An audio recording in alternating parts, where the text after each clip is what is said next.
Salut à tous, le journal du foot de ce vendredi 10 juillet. Le PSG et Lyon sont fixés. Le tirage au sort de la Ligue des Champions a été effectué ce vendredi à la mi-journée.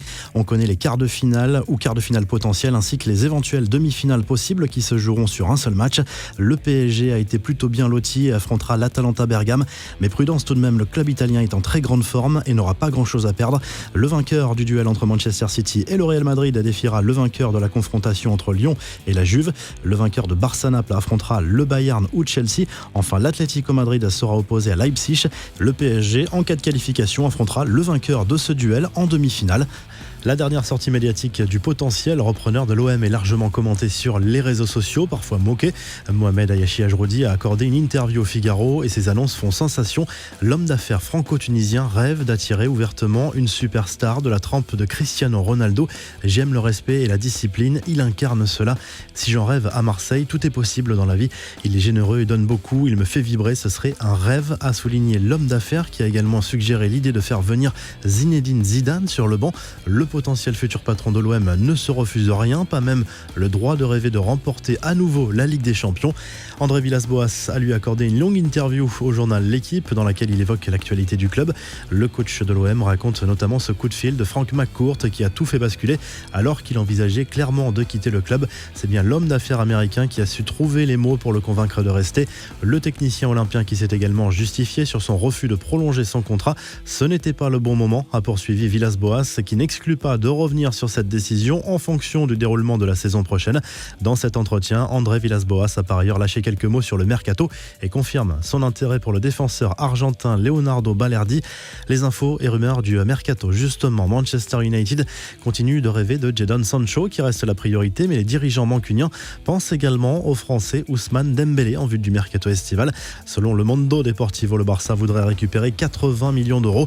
Franck Ribéry, lui, remet les choses au clair. Le Français a éteint toutes les rumeurs de départ de la Fiorentina malgré un cambriolage traumatisant. L'ancien allié du Bayern a répondu au post Instagram de Sébastien Frey qui a pris sa défense. J'ai les vrais supporters, un club, une ville qui compte sur moi. J'ai signé pour le violet, le vrai Viola per sempre, a écrit Ribéry sur le réseau social. Au rayon des transferts officiels, Lens a confirmé l'arrivée de Gaël Kakuta en provenance d'Amiens. Le milieu offensif retrouve son club formateur promu en Ligue 1. Il s'agit d'un prêt avec option d'achat. Les infos en bref, après quelques fuites, le calendrier de la Ligue 1 pour la saison prochaine a été officiellement dévoilé.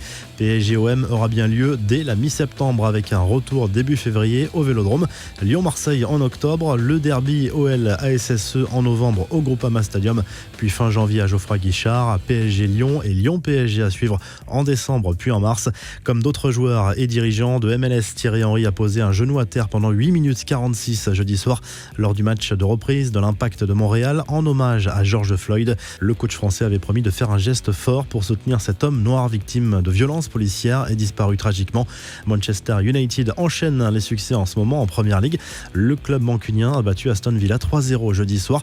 3 buts d'écart comme face à Sheffield, Brighton et Bournemouth. C'est la première fois depuis 1987 qu'une équipe gagne 4 matchs de suite en championnat d'Angleterre par 3 buts d'écart ou plus.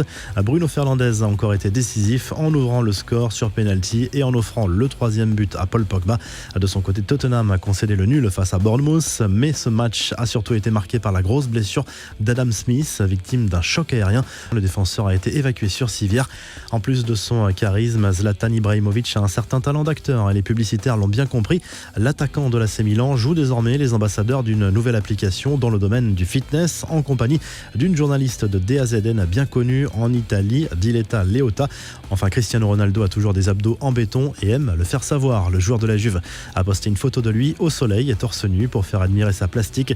Le Portugais et la vieille dame s'apprêtent à défier l'Atalanta Bergame ce samedi en Serie A. La revue de presse, le journal L'Équipe consacre sa une à André Villas-Boas qui s'est longuement confié au quotidien sportif sur l'actualité du club. Le coach portugais a évoqué tous les sujets avec franchise comme à chaque fois. En Espagne, le journal AS consacre sa une à Eden Hazard qui devrait être opérationnel pour la réception d'Alaves ce vendredi soir 22h en Liga. Le club merengue a l'occasion de faire un pas décisif vers le titre. Côté catalan, le journal Sport met à l'honneur Luis Suarez qui est monté sur le podium des meilleurs buteurs de l'histoire du club. L'international uruguayen devrait rester au Barça cet été, mais ce sera peut-être sa dernière saison en 2020-2021. Enfin, l'Italie, la Gazette dello Sport revient sur la nouvelle contre-performance de l'Inter Milan jeudi soir en Serie A. Match nul de partout concédé par les joueurs d'Antonio Conte sur le terrain de l'Hellas Vérone. L'entraîneur des Nerazzurri a perdu ses nerfs et s'est accroché verbalement avec le coach adverse. L'Inter est désormais 4e de Serie A derrière l'Atalanta. Vous retrouvez l'actu foot sur topmercato.com, l'appli Top Mercato, et à très vite pour un nouveau journal du foot.